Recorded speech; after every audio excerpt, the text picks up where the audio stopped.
आपको दिल को रुला देने वाली एक छोटी सी कहानी पढ़नी चाहिए। लड़की अपने प्रेमी से पूछती है कि अगर मैं किसी दूसरे आदमी से शादी करूं तो तुम क्या करोगे। लड़का ने एक छोटा सा जवाब दिया, मैं तुम्हें भूल जाऊंगा। सबसे बड़ी बात यह है कि तुम मुझे भूल जाओगे। जितना जल्दी मैं तुम्हें भुला सकूंगा उससे ज्यादा जल्दी तुम मुझे भूल जाओगे, लड़का ने कहा जब वह इसे सुनकर गुस्से में दूसरी ओर चली गई। क्या सोचो, शादी का पहला दिन है। लड़का ने पूछा। आप एक घर में हैं। शरीर पर जेवर, चेहरे पर मेकअप, चारों ओर कैमरे और लोगों की भीड़। जहां चाहे तो मुझे याद नहीं कर सकते, और मैं तुम्हारी शादी की खबर सुनकर दोस्तों के साथ कुछ उठपटांग पीकर किसी कोने में पड़ा रहूंगा और फिर जब मुझे होश आएगा, तुम्हें झूठ बोलकर गाली दूंगा। फिर तुम्हारी याद आते ही दोस्त के कंधे पर सर रखकर रोऊंगा। शादी के बाद आपका व्यस्त समय शुरू होगा, जिसमें आप अपने पति के साथ हजारों रस्मों को पूरा करेंगे। फिर कभी कभी तुम्हें अपने पति का हाथ पकड़कर बाइक पर बैठते हुए मेरी याद आ जाएगी, और मैं आवारा की तरह घूमता रहूंगा जैसे मेरी जिंदगी का कोई उद्देश्य नहीं है, और अपने दोस्तों को बताऊंगा कि कभी प्यार मत करो, कुछ नहीं मिलता। प्यार के चक्कर में जिंदगी समाप्त हो जाती है।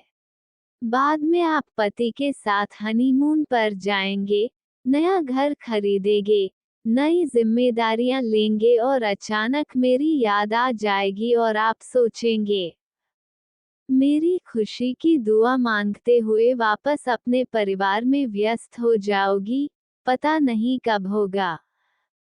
अब तक मैं मम्मी पापा भाई या फिर मेरे दोस्तों से डांट सुनकर लगभग सुधर गया हूँ।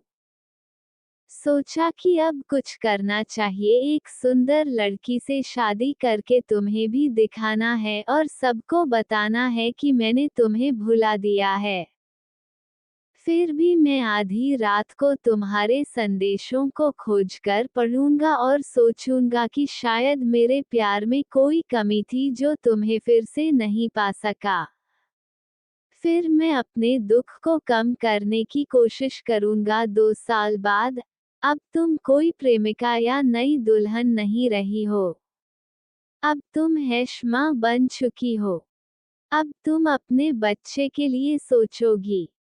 अब तुम अपने बच्चे के साथ बिजी रहोगी। यहाँ भी मेरा काम अच्छा है। मैं तुम्हें बिल्कुल भूल गया हूँ जब शादी की बात चल रही है और लड़की भी मुझे पसंद है। जब मैं किसी जोड़ी को देखता हूँ तो मैं आपको याद करता हूँ, लेकिन यह अब मुझे परेशान नहीं करता। यहाँ तक सुनने के बाद लड़के ने लड़की को देखा। ये सुनने के बाद लड़के ने देखा कि लड़की की आंखों में आंसू छलक रहे हैं। वो भरी आंखों से लड़के की तरफ देखती है। दोनों चुप हैं, लेकिन थोड़ी देर बाद लड़की ने पूछा, तो क्या सब कुछ यहीं खत्म हो जाएगा? लड़का ने कहा, नहीं। जब तुम अपने पति से किसी बात पर रूठ जाओगी, तो उनकी आंखों में उस रात नींद नहीं आएगी, और मैं भी अपनी पत्नी से किसी बात पर गुस्सा होकर तुम्हारी तरह जागूंगा। हम दोनों के अलावा पूरी दुनिया सो रही होगी। फिर हम अपने अतीत को याद करके बहुत रोएंगे। एक दूसरे को बहुत प्यार करेंगे, लेकिन परमेश्वर के अलावा वह सिर्फ इतना कहकर रोते हुए एक दूसरे को गले लगाते हैं, किसी को पता नहीं चलेगा। अगर आपको पसंद आया तो शेयर करें।